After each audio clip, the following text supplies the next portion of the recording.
So the second option gave me something that's a little bit easier. Of course, we didn't finish it, but it gives me the option for me to generate individual modules that can be done.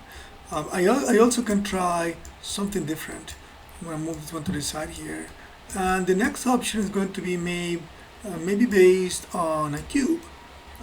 Maybe a cube will give me a bit easier solution. I can start the whole thing from a single cube, and that might work okay, but I can also try creating, if I create a cube, I may have to be doing multi-cut tool to find the way to bring those bumps out. But I'm just thinking, because this subject is made of three segments, three modules, I may want to do a version in which I do stuff my cube, but the cube I've used it for creating one of those single modules. So if I use this cube here to create this module, not that, this module, let me look at it from a top view because I was looking at the wrong view. Top view right there. Let me erase that grease pencil tool that I have there. And I'm going to move this guy here, scale it up, and think of that, each one of those segments as the that object as the segment that is going to be maybe stretched up, or better extruded up to generate that object. So let me just do that. So what I mean by this is this. I'm going just to select this face, extrude down that one. Let me go to my side view here.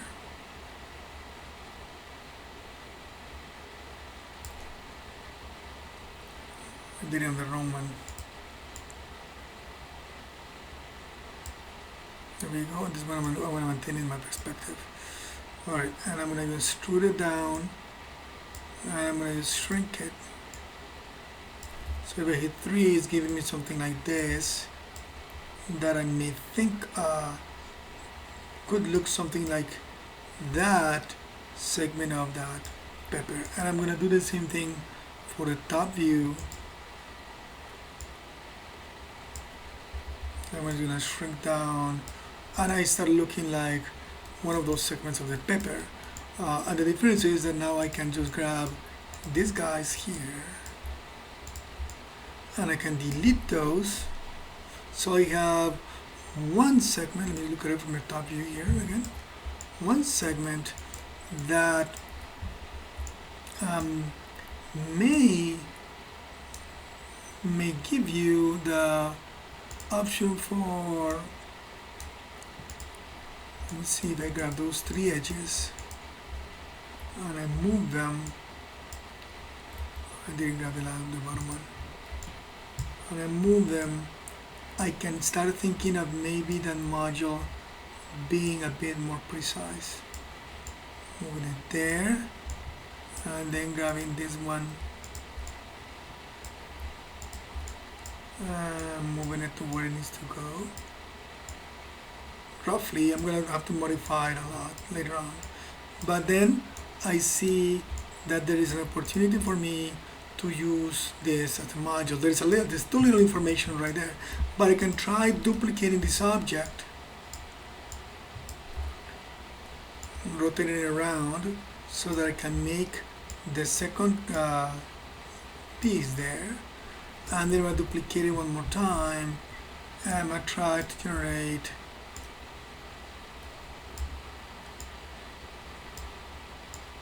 a last piece right there. I have to modify and move around and fix some of it.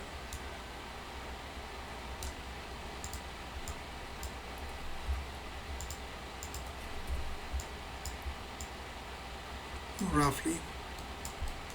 So yes, of course they are not quite the same as the object is, but they will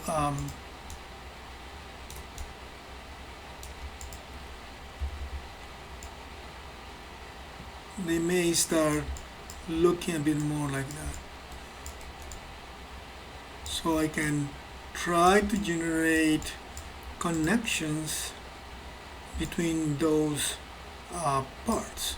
What do I mean by connections? I can select them all together, select by object all of them, and then combine them,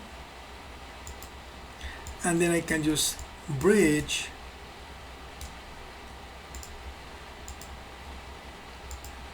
faces, edges together.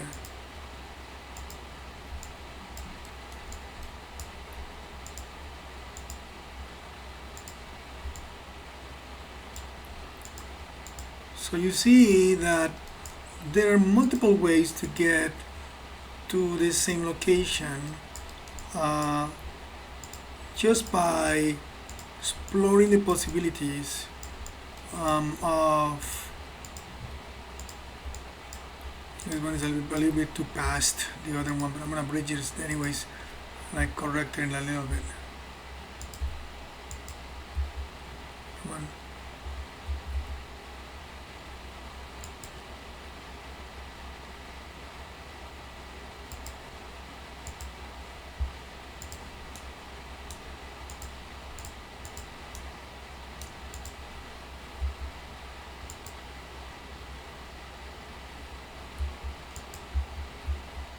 For some reason my perspective view doesn't want to have the shaded mode anymore. Wireframe is shaded mode, that is still there.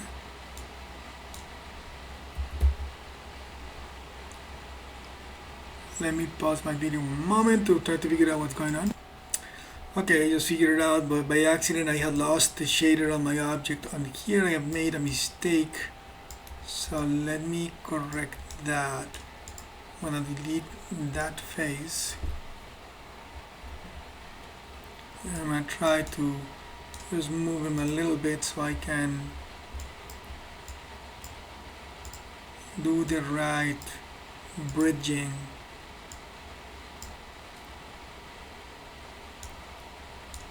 So no face, edge to edge, bridge, and then edge to edge, bridge.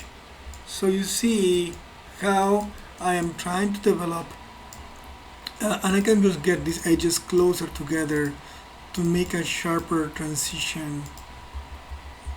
And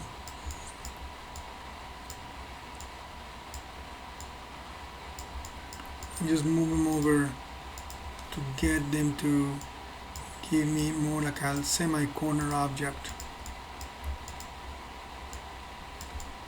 And maybe grab these vertices and start pulling them in.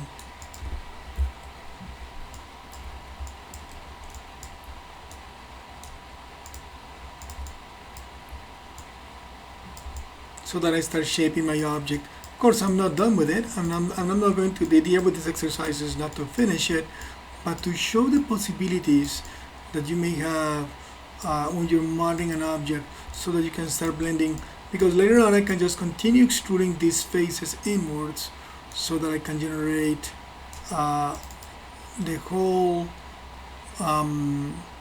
inner part of my object.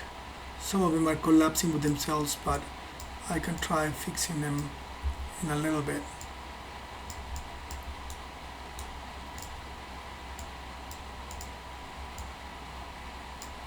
So we end up in the same location that we were with the other technique of getting them to be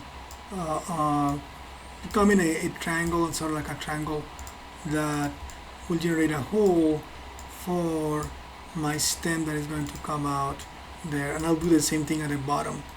It's not perfect, of course. I would have to go back to my orthographic views and shape my silhouette to match the one in the background. Alright, I'm gonna leave it right there just so I will show you a couple of options for you to thinking of your modeling, so that it's not always thinking from the primitive, but better planning your solution.